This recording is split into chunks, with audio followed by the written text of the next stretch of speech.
Un cordial saludo a todos los oyentes de Radio María.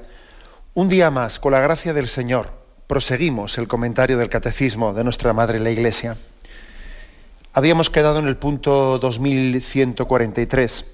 Habíamos iniciado ya la explicación del segundo mandamiento, no tomarás el nombre de Dios en vano, y habíamos ya hecho una introducción en el punto 2142 sobre qué es la blasfemia, ¿no? Y lo que supone de gravedad, ¿no? Pues de la mala utilización del nombre de Dios.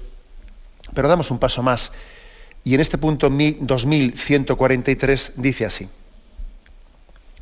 entre todas las palabras de la revelación hay una singular, que es la revelación de su nombre. Dios confía su nombre a los que creen en él, se revela a ellos en su misterio personal. El don del nombre pertenece al orden de la confidencia y la intimidad. El nombre del Señor es santo. Por eso el hombre no puede usar mal de él. Lo debe guardar en la memoria, en un silencio de adoración amorosa. No lo empleará en sus propias palabras, sino para bendecirlo, alabarlo y glorificarlo.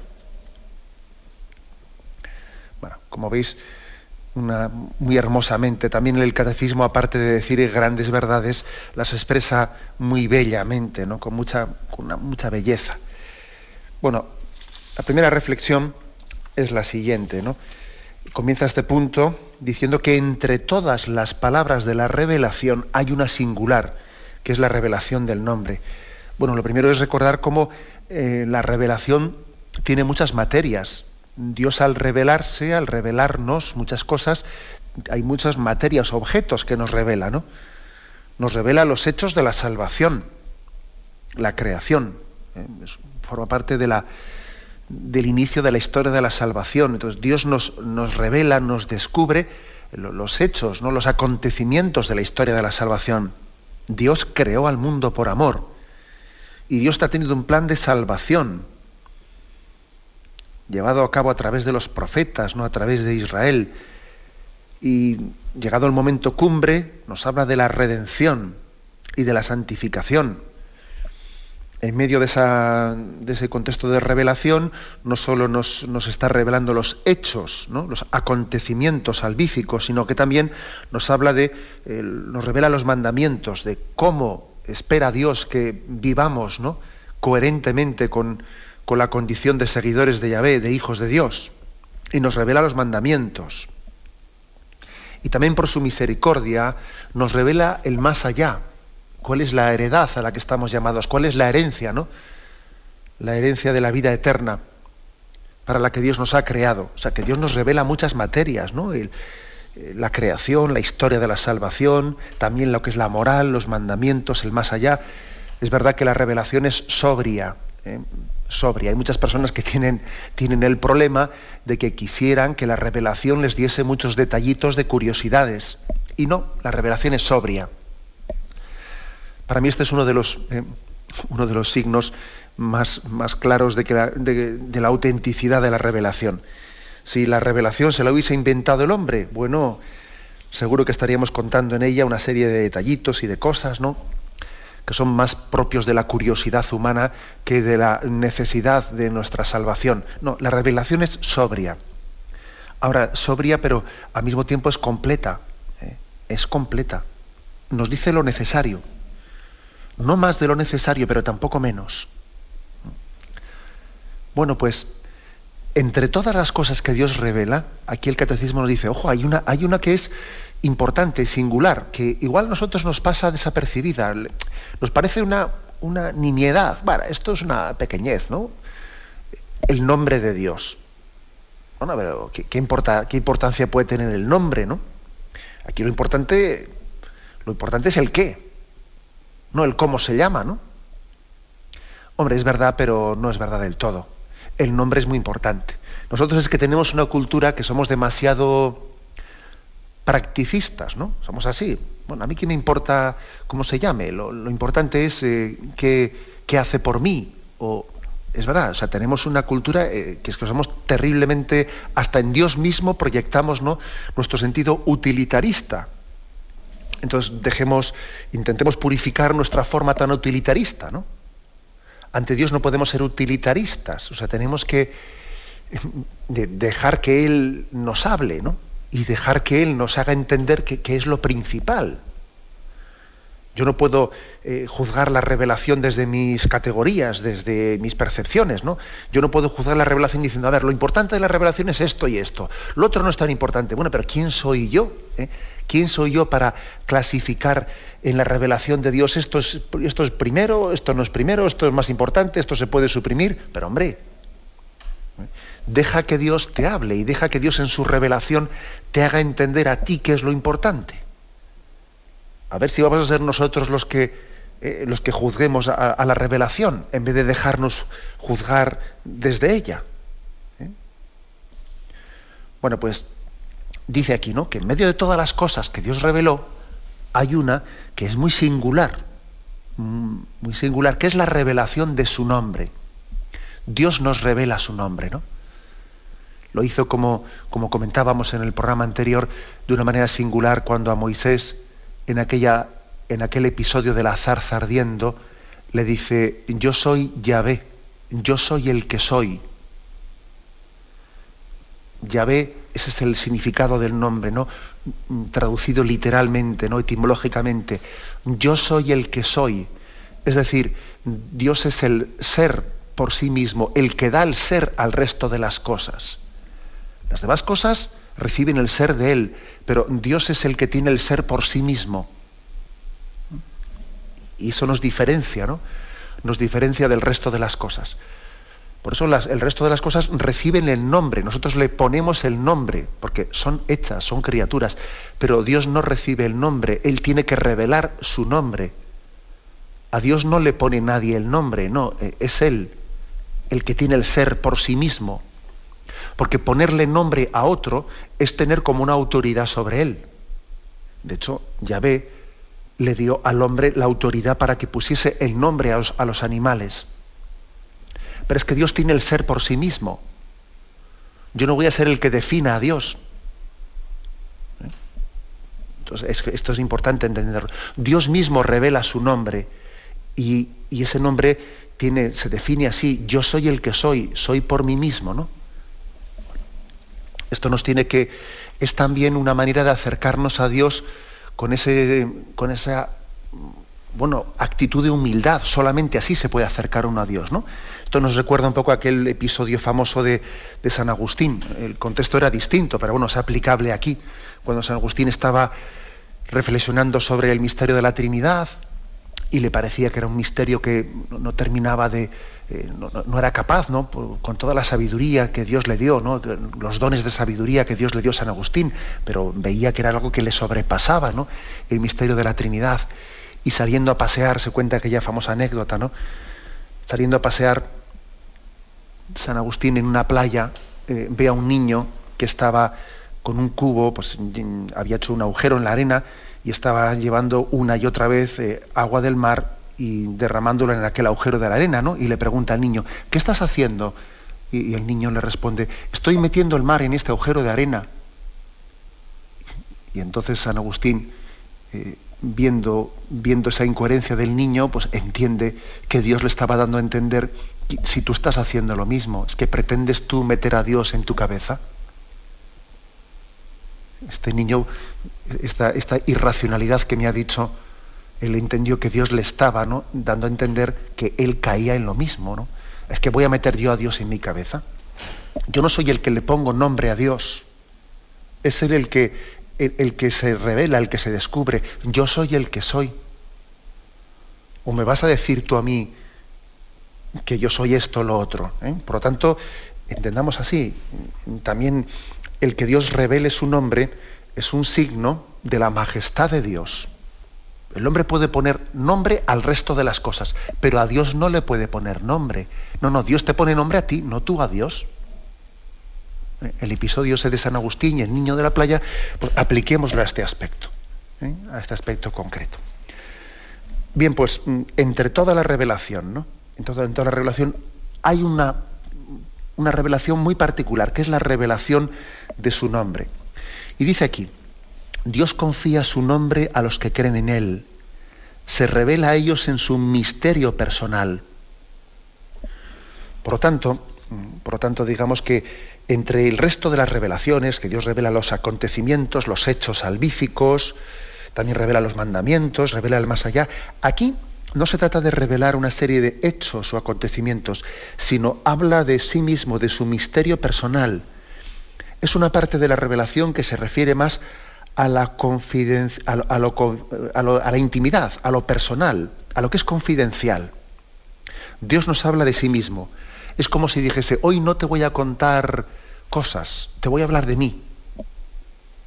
En otros pasajes de la Biblia, sí, te voy a contar cosas, hechos de salvación, te voy a hablar de cosas que debes de saber, pero hoy no, hoy te voy a hablar de mí mismo, de mi intimidad, y así Dios nos habla de su misterio personal, nos descubre su nombre. A mí esto me recuerda mucho ese pasaje del Evangelio, Juan 15:15, ¿no?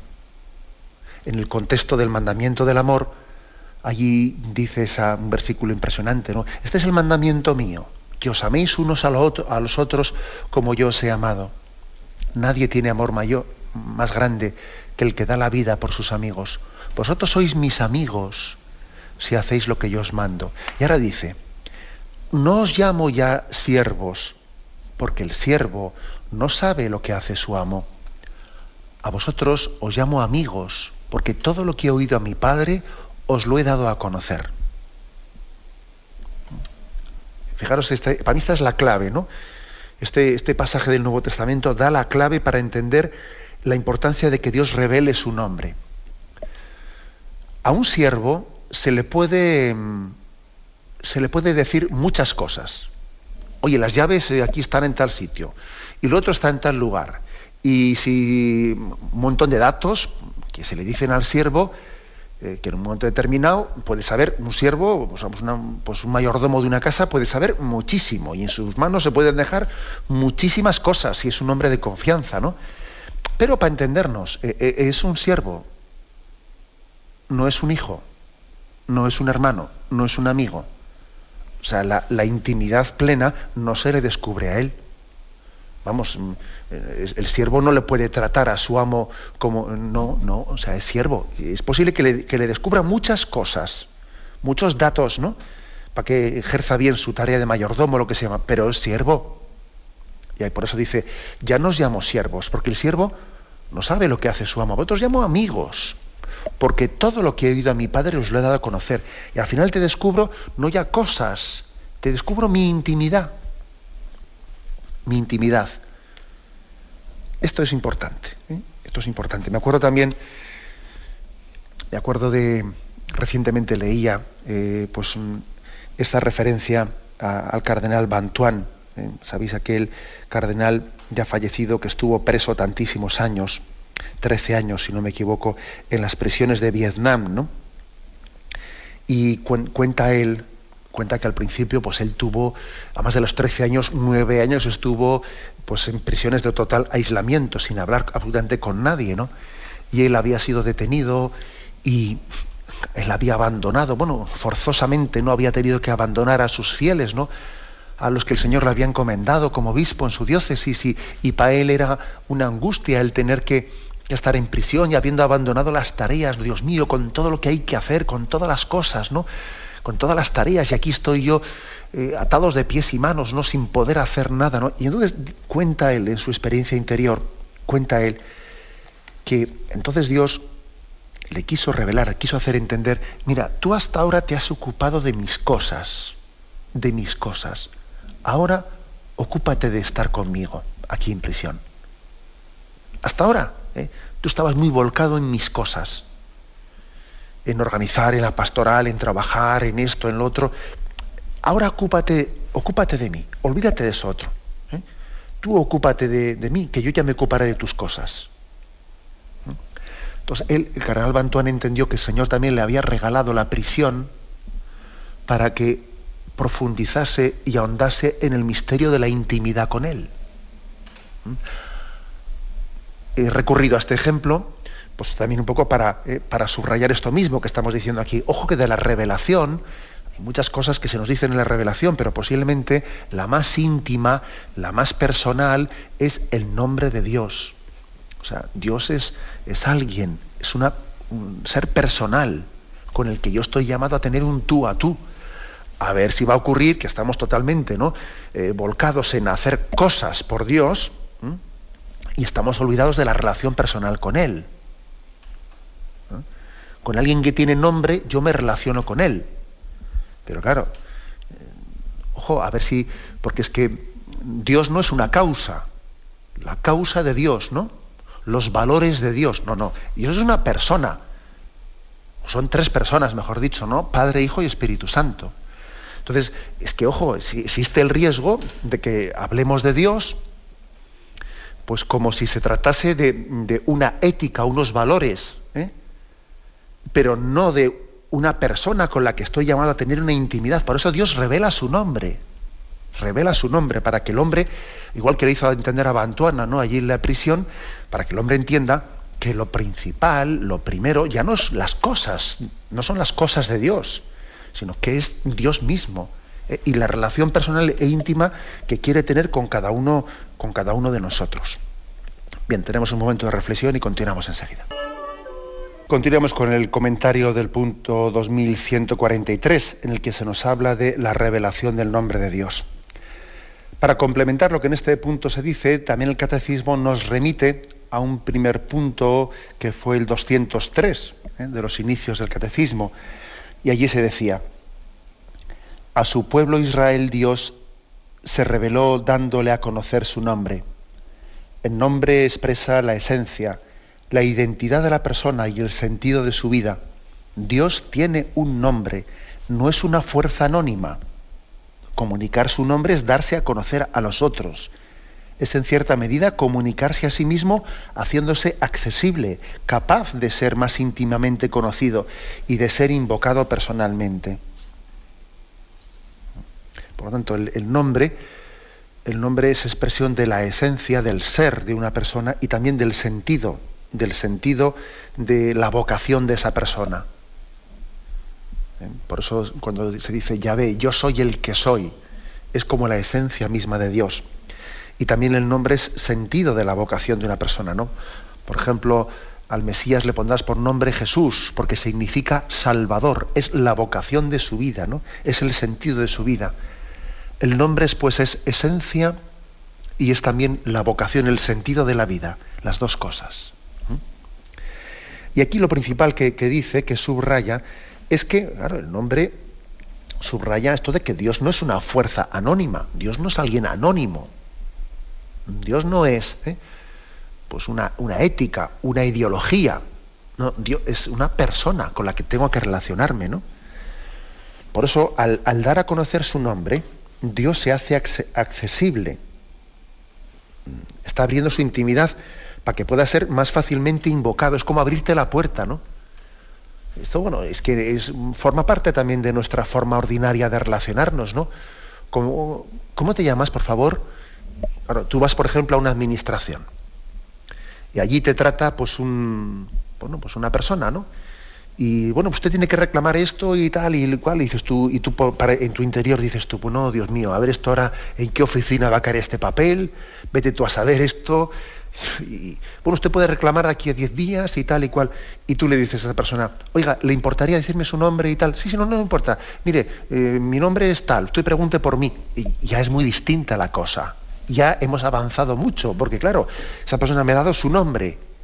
Y entonces hay alguien personalmente, ¿no?, que se hace responsable de eso, ¿no? O sea, el dar el nombre es un paso muy grande en la accesibilidad a una persona.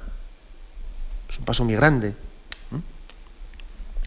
Nosotros cuando conocemos personalmente a una persona, oye, ¿qué confianza tienes en el otro? Porque, oye, le conoce personalmente, ¿no? Hay muchas personas que tienen el don de conocer personalmente los nombres, o profesores que conocen los nombres de todos sus alumnos, y la verdad es que es una gran ayuda para el sistema pedagógico, conocer personalmente, ¿no?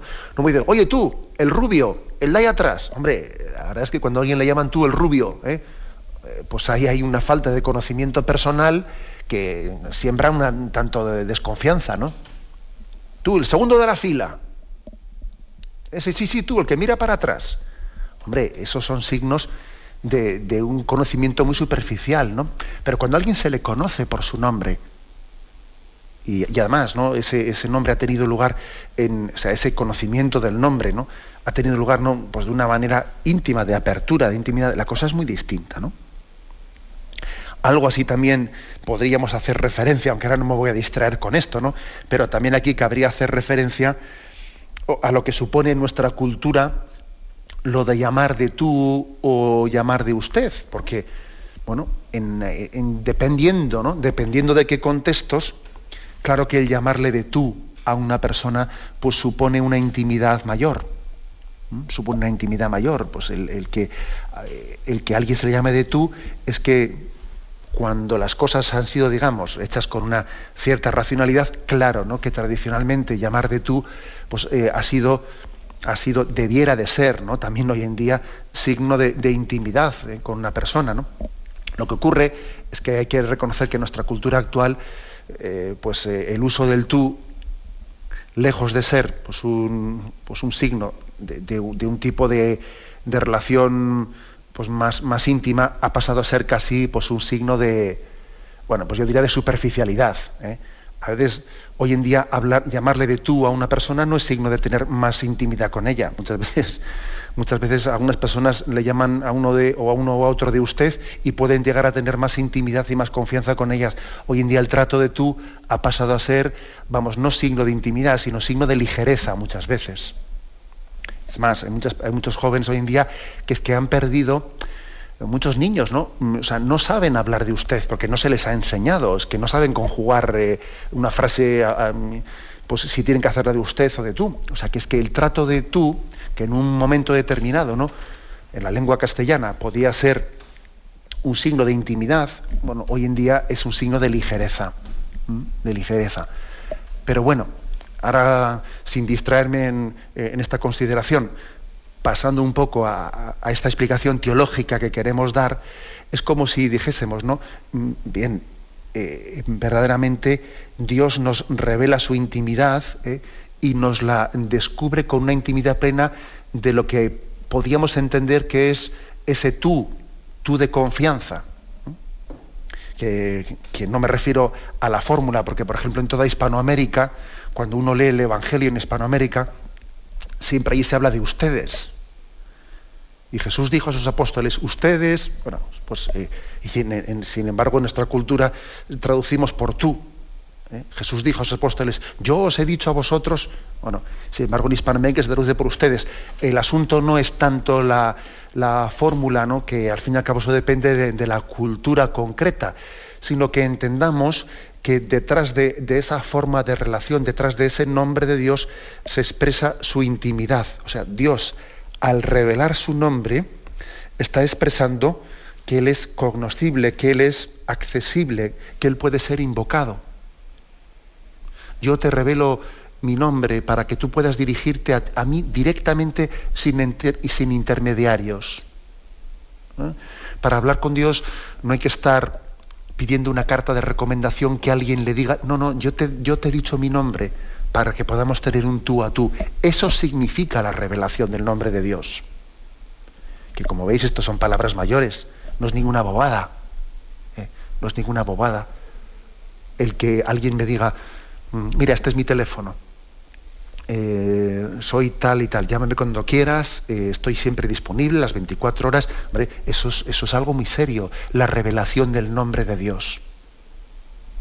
Tenemos que hacer este esfuerzo que estamos haciendo en este programa de caer en cuenta que es esto, claro, es que estamos en una generación tan superficial que al otro, nosotros aquí confundimos tener confianza con tomarnos confianzas, que aquí a la gente le llamamos de tú sin que eso suponga nada, ni intimidad ni nada, sino más bien desprecio, y le ponemos un mote y casi a veces hasta a uno le llamamos con un insulto con tono cariñoso, ¿no? O sea, que es que somos muy superficiales, ¿no? Purifiquemos un poco todo esto para entender lo que supone que Dios revele el nombre y que nos diga, yo no tengo secretos para ti, te revelo mi nombre, ¿no? habla conmigo, y lo he hecho para que yo sea invocado por ti, para que esté abierta esa vía de conocimiento y de comunicación entre nosotros. Es pues algo hermoso, hermosísimo. Pues, hablando sobre el nombre de Dios que Él nos revela, este punto llega a decir: el nombre del Señor es santo, y por eso no podemos usar mal de Él. Permitidme que primero me fije en esto de usar. Es que es un peligro lo de usar. Usar, porque detrás de la palabra usar hay un gran peligro de manipular, cuando uno usa una cosa a su conveniencia. Eso de usar ya es una palabra ya muy gráfica. Usar para mi servicio, ¿no? Existe el riesgo siempre incluso de usar a otros. Y ya no digo a Dios, por supuesto aquí se refiere al tema de usar a Dios, el nombre de Dios, pero existe el riesgo de usar de otros, ¿no? En multitud de ocasiones. Pues yo qué sé, pues por ejemplo, ¿no? Pues cuando alguien pongo el caso, ¿no?, de que alguien tiene celos, ¿no?, contra otra persona, o recela de él, o bueno, o no vamos a juzgarle interiormente, igual tiene motivos, ¿no? Tiene motivos, pues para que... Pero entonces, en vez de hablarle directamente, y en vez de decirle directamente: oye, mira, pues no me parece bien esto o lo otro de ti, o yo pienso que no deberías de hacer esto o lo otro, o tal o cual, ¿no? O no deberías de venir por aquí, no, ¿qué es lo que hace? Se lo dice a otros, intenta usar de la autoridad de otras personas, de autoridad para que me suba un poco en sus hombros y los otros se lo digan a él, ¿no? O sea, uso a otra persona para que se lo digan a él y así venga a mi servicio. Esto que estoy poniendo como el peligro que siempre tenemos de usar a otra persona a mi favor, eso es un riesgo tremendo. Usar la autoridad de otro a mi favor. Es un riesgo tremendo. Y además el subconsciente, nuestro inconsciente, es tan traidor que eso puede llegar a ocurrir sin que uno se dé cuenta de que está manipulando las cosas. Las está manipulando. Voy a usar la autoridad de otro a mi favor, ¿no? Y en vez de ser yo el que sea honesto, venga, voy a hablar y afrontar este asunto y a esta persona decirle: oye, mira, esto y esto, yo creo que esto no estás haciendo bien, por tal o por cual, o ser sincero y reconocer que soy un celoso y en el fondo no hay ningún problema. No, pero en vez de afrontarlo yo, a recurrir a otro, que yo le manipulo las cosas para que así yo, de alguna manera, estoy usando la autoridad de otra persona. Me apoyo en otro, me apoyo en su autoridad para servirme, para usarla a mi favor. Bueno, pues este ejemplo, que de hecho ocurre con mucha frecuencia en nuestras relaciones humanas, podemos hacerlo también con respecto al nombre de Dios. Usar mal el nombre de Dios. Usar mal su nombre. Y claro, como os podéis imaginar, no se refiere únicamente a lo que es estrictamente blasfemia, ¿no? Que por supuesto es usar mal el nombre de Dios, sino también usar mal el nombre de Dios es intentar, ¿no?, pues recurrir a su autoridad para confirmar mis caprichos o mis cosas. O sea, es que es un peligro muy grande que siempre el hombre ha tenido en su historia. Por ejemplo, ¿no?, esa famosa expresión del Deus vult, Dios lo quiere, ¿no?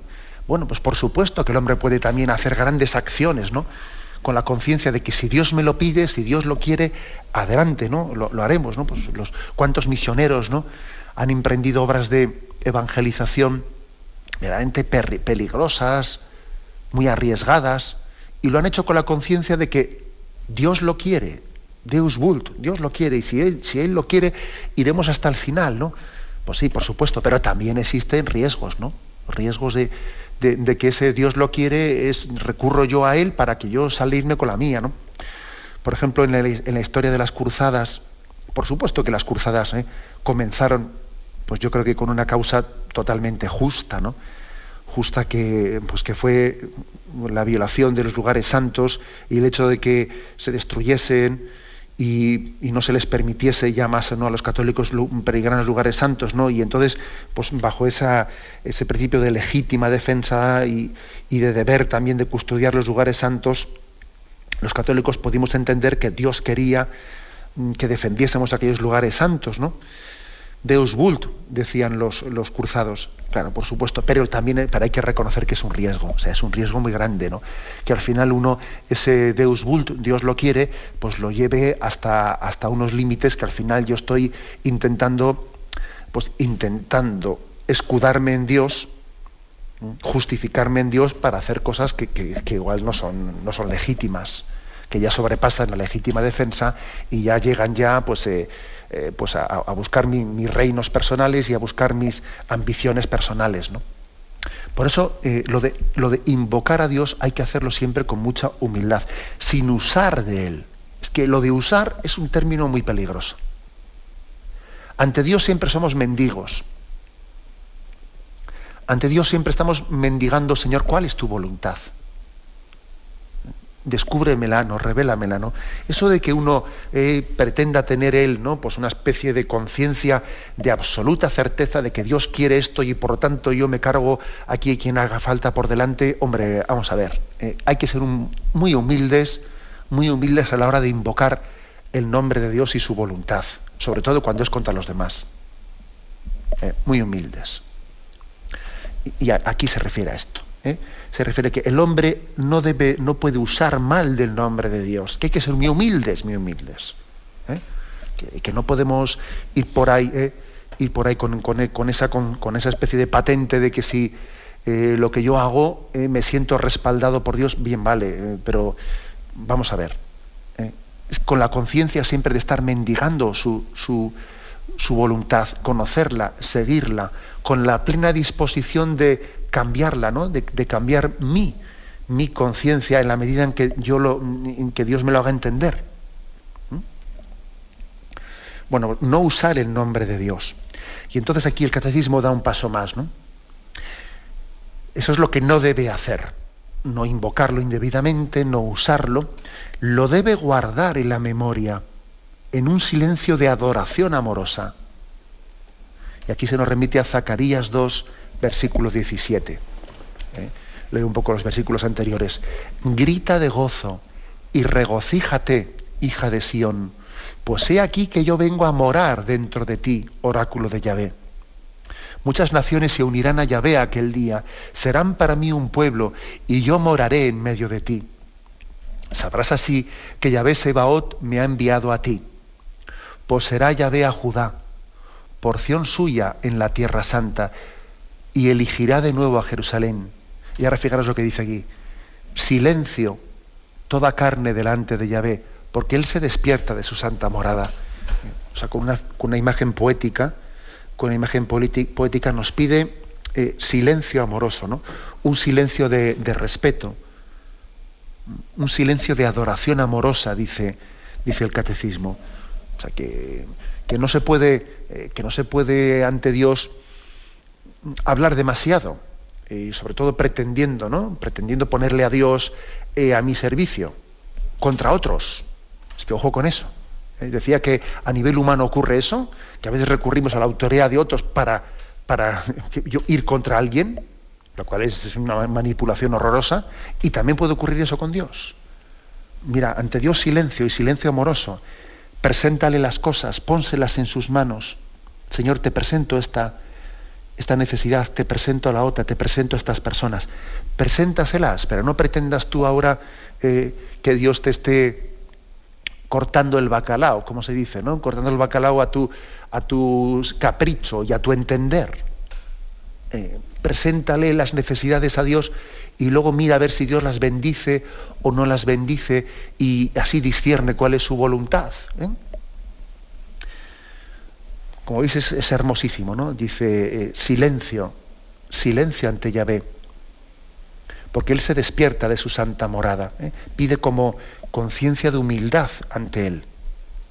Como os podéis imaginar, esto no es contrario a otros pasajes de la revelación en los que Jesús nos dice pedid y se os dará, llamad y se os abrirá, sino habla un poco del espíritu con que hay que hacerlo, del espíritu de humildad, de no ser un charlatán ante Dios, de que yo casi estoy como diciéndole lo que tiene que hacer. Además mira, esto hazlo así, primero haces esto y luego lo segundo y luego, o sea, vamos a ver, ante Dios uno tiene que presentarse con plena humildad. No a darle lecciones a Dios. Pide, pues, ¿no?, por lo tanto, el silencio, el respeto amoroso, ¿no?, ante Dios. Y continúa, ¿no? Bueno, por cierto, aunque sea así brevemente, hago referencia a que en el punto 435, que también se refiere aquí, habla de la devoción al nombre de Jesús. Al nombre de Jesús toda rodilla se doble. Es decir, también la veneración del nombre de Jesús ha formado parte de la tradición católica. Por ejemplo, Fray Luis de León, aquel siglo de oro español, ¿no?, pues él también habla de los innumerables nombres que la Escritura da a Cristo, ¿no? El león de Judá, el cordero, puerta y camino, pastor, sacerdote, la vid, el rey de Dios, Padre, príncipe de la paz. O sea, hace todo un elenco de los nombres de Jesús. El nombre de Jesús es el nombre santo. Muchos santos han muerto pronunciando en sus labios el nombre de Jesús, Jesús, Jesús. Que nuestra última palabra, ¿no?, sea Jesús, Jesús y María, ¿no?, María y Jesús, Jesús, José y María. Se ha enseñado a morir, a tener una buena muerte, teniendo estos tres nombres, ¿no?, en nuestros labios, Jesús, José y María. O sea, el sentido del nombre de Jesús, el nombre del Salvador, el nombre del Salvador. Invocar a José y a María son los padres del Salvador. Ciertamente no son los nombres de María y de José los que nos salvan, es el nombre de Jesús, ¿no? Pero claro, qué alegría tan grande, qué gozo tan grande le dará a Jesús que también invoquemos el nombre de sus padres en la tierra, ¿no?, José y María. Bueno, pues es que es bonito también subrayar esto, ¿no? Cómo la tradición católica ha enseñado a invocar el nombre de Jesús y a enamorarnos de ese santo nombre y a decirlo muchas veces. Hay personas que van por la calle y esa tradición de invocar los nombres Jesús, José y María.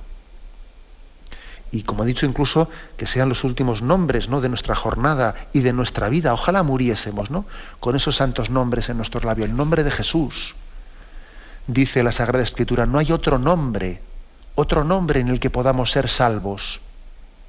Solamente ese nombre nos puede salvar, porque Jesús significa Salvador. Como veis, la importancia del nombre, de invocar el nombre con la conciencia de que es la intimidad que Dios me ha abierto. Dios me ha dado su intimidad para poder hablar con Él, para poderle mendigar, para poderle pedir misericordia. La importancia del nombre. Bueno, sigue un poco más y concluye este punto 2143 con el que hoy estamos aquí dando esta catequesis. Dice, no lo empleará en sus propias palabras. O sea, nosotros no vamos a emplear el nombre de Dios, no queremos manipularlo, no queremos maltratarlo, no lo emplearemos sino para bendecirlo, alabarlo y glorificarlo. Vamos, de Dios es mejor callar si no es para bendecirlo, alabarlo y glorificarlo. Para decir tonterías es mejor callarse. Para manipularlo a mi servicio, por supuesto, mejor cállate. De Dios hay que hablar para bendecirlo, para alabarlo y para glorificarlo. Se nos dan 3 citas de los salmos. Los salmos son escuela de alabanza de Dios, escuela de glorificación del nombre de Dios. Los salmos, estos salmos que se rezan en Radio María, pues en los laudes, en las vísperas, en el oficio, en la hora intermedia, estos salmos son una escuela de lo que va a ser nuestra forma de dirigirnos a Dios durante toda la eternidad. Aquí se nos dan 3 citas. Salmo 29:2. Rendid a Yahvé, hijos de Dios, rendid a Yahvé gloria y poder, rendid a Yahvé la gloria de su nombre, postraos ante Yahvé en esplendor sagrado. Otro texto, el de Salmo 96:2. Cantad a Yahvé un cántico nuevo, cantad a Yahvé toda la tierra, cantad a Yahvé su nombre, bendecid, anunciad su salvación día tras día. Qué importante sería que nosotros dijésemos, bendito sea el nombre del Señor, bendito sea su santo nombre, ¿no? Eso también forma parte de esas letanías que a veces, ¿no?, pues la Iglesia ofrece después de la exposición del Santísimo Sacramento. Bendito sea el nombre del Señor. Otro salmo que aquí también nos ofrece este punto del catecismo, Salmo 113, versículo del 1 al 2. Aleluya, alabad, servidores de Yahvé, alabad el nombre de Yahvé. Bendito sea el nombre de Yahvé, desde ahora y por siempre. Quizás alguno se haga una pregunta, bueno, ¿y qué diferencia hay entre alabar el nombre de Yahvé y alabar a Yahvé? Pues ninguna, ninguna. Es un matiz que la propia revelación nos ha querido descubrir, para cuando decimos alabad el nombre de Yahvé, se refiere a Yahvé, pero en la intimidad que tenemos con él, en la relación personal que tengo con él. Es un matiz que lo que lo que quiere dejar claro es que ese Yahvé al que tenemos que alabar no es un desconocido para mí, que es alguien que me ha hablado, que se ha dirigido a mí, que tengo un tú a tú, que me ha dado su nombre, me ha dicho, llámame, háblame por este nombre, que yo te respondo, que yo te atiendo. Yo te conozco a ti por tu nombre, claro, yo te he puesto tu nombre. Tú a mí no me has puesto el nombre, pero sin embargo yo te lo descubro, te doy a conocer mi intimidad. O sea, es decir, no es que decir alabad el nombre de Yahvé sea algo distinto de alabar a Yahvé mismo, no es lo mismo, pero con el matiz de que se trata de la intimidad de Dios descubierta. Igual que cuando decimos pues hablar de Jesús o del corazón de Jesús, hombre, es lo mismo, pero lo que pasa es que decir el corazón de Jesús es subrayar el matiz de que ese Jesús me ama personalmente, ¿no? Es sensible a mi respuesta de amor. Bueno, eso es el matiz que da pues la invocación del corazón de Jesús. No es alguien distinto el corazón de Jesús mismo, por supuesto, pero es un matiz. Lo mismo hay que decir con respecto al nombre de Yahvé. Bendito sea el nombre de Dios, desde ahora y por siempre. Desde la salida del sol hasta su ocaso, alabado sea el nombre de Yahvé. Tenemos que enamorarnos, pues no ser adoradores, adoradores, ¿no? Como dice aquí, tener una adoración amorosa, un silencio amoroso y una invocación amorosa del nombre de Yahvé. Esta es la enseñanza que nos quiere dar aquí el catecismo. Lo dejamos aquí y damos paso a la intervención de los oyentes. Podéis llamar para formular vuestras preguntas al teléfono 917-107-700. 917-107-700.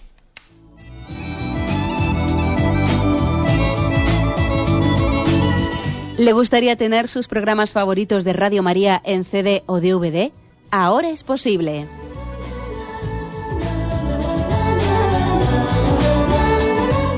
Le sugerimos que primero se informe en qué formato de audio lo puede escuchar en su equipo, DVD o CD, teniendo en cuenta que no todos los lectores de CD pueden reproducir el formato digital MP3 en el que enviamos nuestros programas. Y luego, si quiere en su casa esos programas que tanto le gustan, solo tiene que escribir una carta a Radio María, Paseo Lanceros 2, primera planta, 28024, Madrid, indicando si lo quiere en CD o DVD y cuántos programas. También le rogamos que escriba su nombre, dirección y no se olvide de facilitarnos un teléfono de contacto para cualquier duda que nos surja.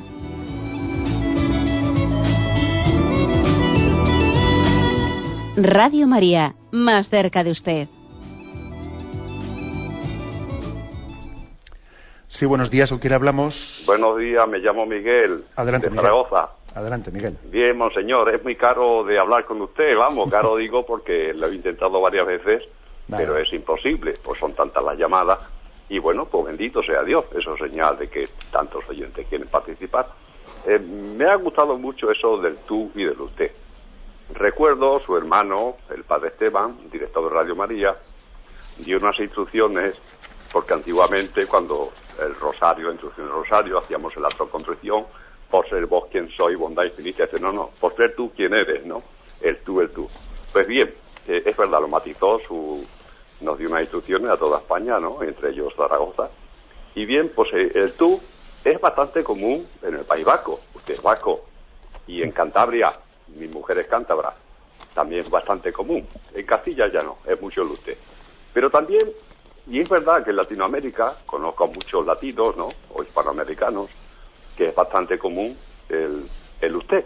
Pero no solo, en España también es muy común el usted, sobre todo en la España insular, en Canarias, donde yo estuve viviendo 5 años.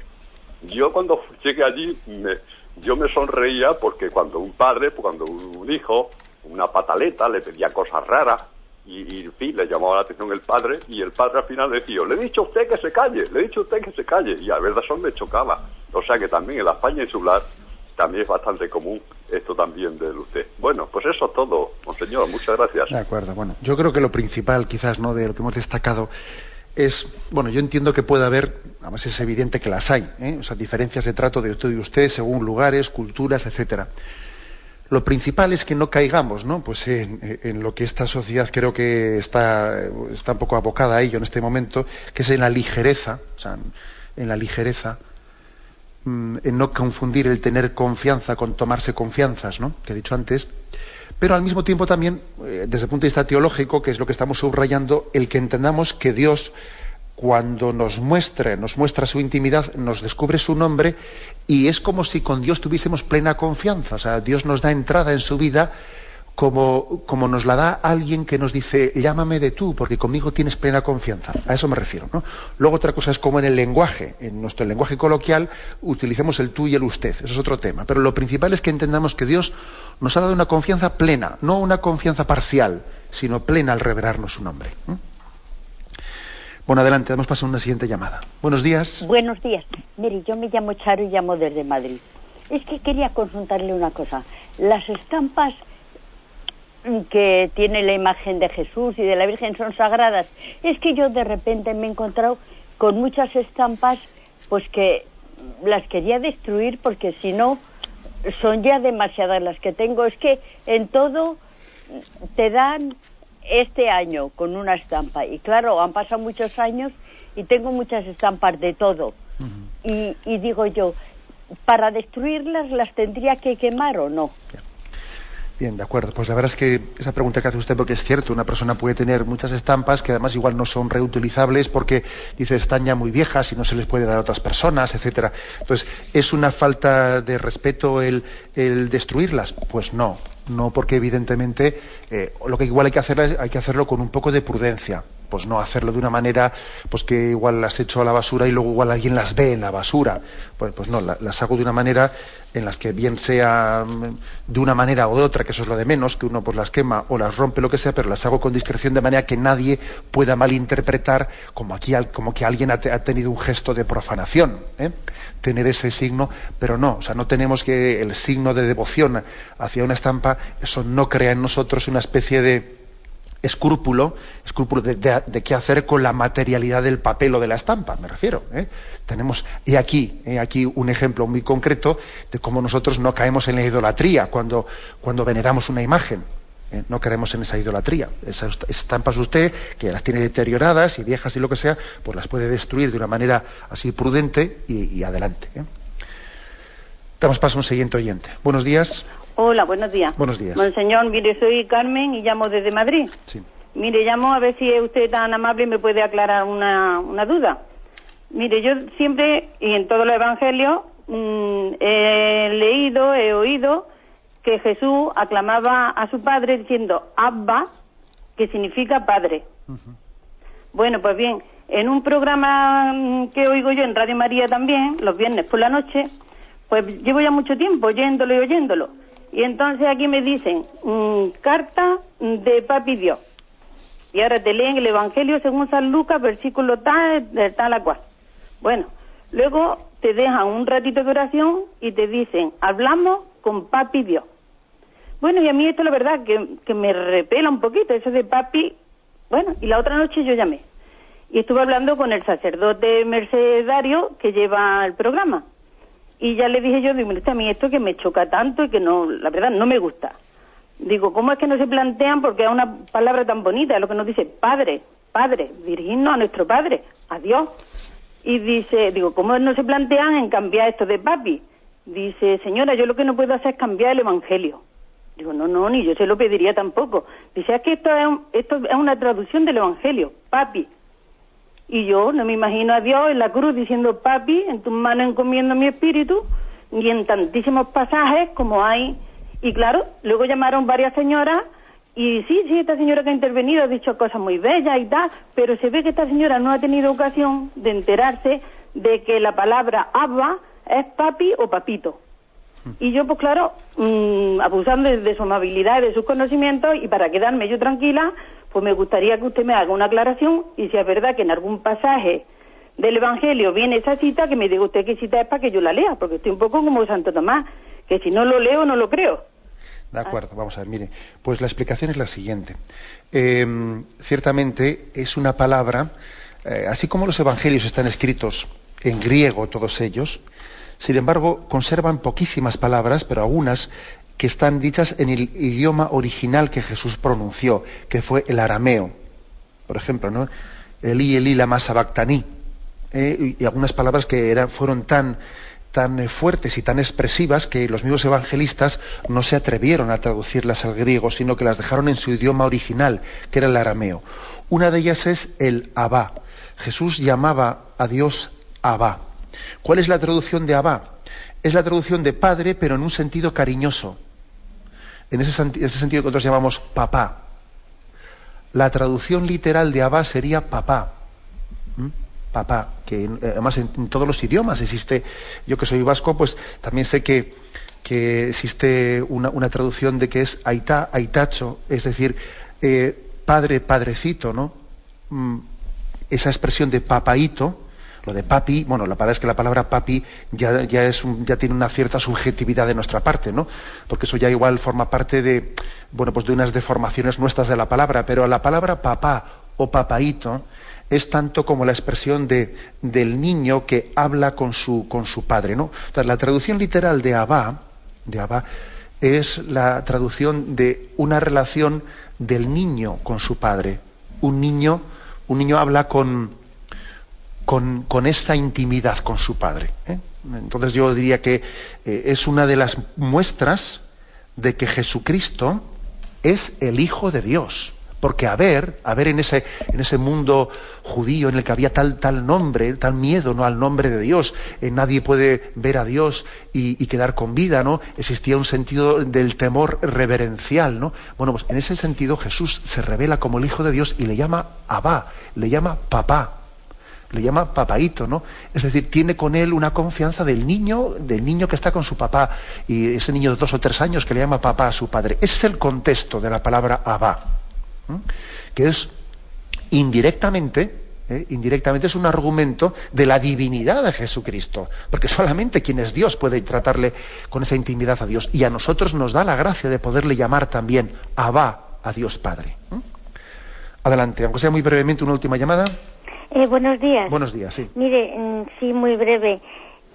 Como usted está hablando del nombre, pues yo tengo mi hijo que se llama Jesús. Y claro, usted sabe, muchas veces las madres, pues cuando los hijos hacen alguna cosa mal, pues nos enfadamos, y el nombre de Jesús, pues parece que, como usted está hablando de la importancia del nombre, parece que profano el nombre de Dios, porque yo en mis labios le pronuncio enfadada y Jesús, no sé qué, y entonces digo, me está dando, porque digo, a ver qué opina usted de esto.